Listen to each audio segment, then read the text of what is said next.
আমি তো প্রত্যেক দিনই অ্যাপোলো হাসপাতালে আমার আত্মীয় স্বজন আছে, ডাক্তার ওনাদেরকে ফোন দিতাম, ডাক্তারদেরকে বলে আজকে এরকম আছে, আজকে এরকম আছে। আমি 2 রাকাত নফল নামাজও ওনার জন্য পড়তাম, ঘুম থেকে উঠা ওনার জন্য দোয়া পড়তাম। আমি কবর জিয়ারত করতাম, উনি মারা গেছে পর থেকে কবর জিয়ারত করি বাসায় বসে বসে।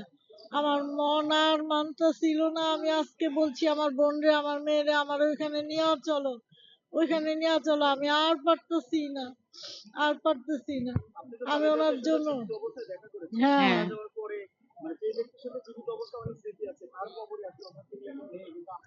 হ্যাঁ, এখনো দাঁড়ায়নি। এখনো দাঁড়াই নাই, ঢুকতেছি, আসছি।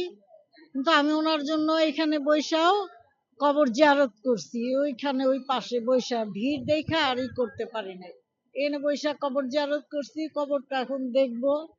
আমার সাথে আমার নাতিন আসছে, আমার মেয়ে আসছে, এরা দেখতে, এরা খুব অন্যরকম হয়ে গেছে।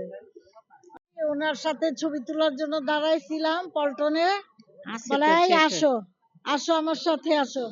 দাঁড়াইছি, এই ওর ছবি নাও, ওদের ছবি নাও, ওদের ছবি নাও, এরকম করে বলতো, খুবই করতো। আবার বাসায় গেলে খাবার দাবারের ব্যবস্থা বলতো, খাওয়া দাওয়া করছে, খোঁজ খবর নিছে কিনা, এরকম করতো। সবাইরে বলতো খাওয়াইছো, চকলেট আপাও, ওনার বোনও, ওনারাও ভাই বোনরা অনেক ভালো, অনেক ভালো ছিল। ওনাদের ফ্যামিলির সাথে তো মিশছি, অনেক ভালো ছিল।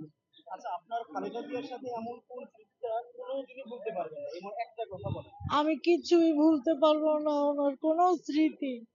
হ্যাঁ, ওনার কোনো স্মৃতি ভুলতে পারবো না আমি। কারণ আমি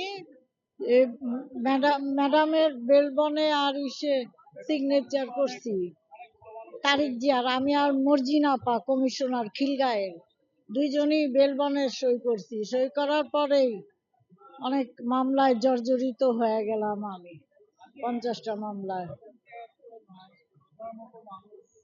হয় না, মনে না, হয় না। না, অনেক অনেক খারাপ। শুধু আমারই না, আমার এলাকায়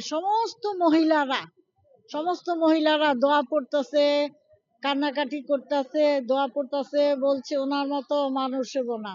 আর আমিও অসুস্থ হয়ে গেছি, এর জন্য আমাকেও বলে যদি আর বাইর হইতে পারবে না তুমি, ম্যাডামের জন্য এত ভোট চাইছো। ওনারা আমার দলের থেকে এত পছন্দ করতো, মহিলা দলকে, ম্যাডামকে খুব পছন্দ করতো, বলতো যে ঠিক আছে। এখন বিগত সামনে নির্বাচন হইলে যেন আমি দোয়া করি সুস্থ হয়ে ম্যাডামের যায়। মতো সুস্থ বিচার হোক, হোক, নির্বাচন হোক, খুব ভালো মানুষ আসুক।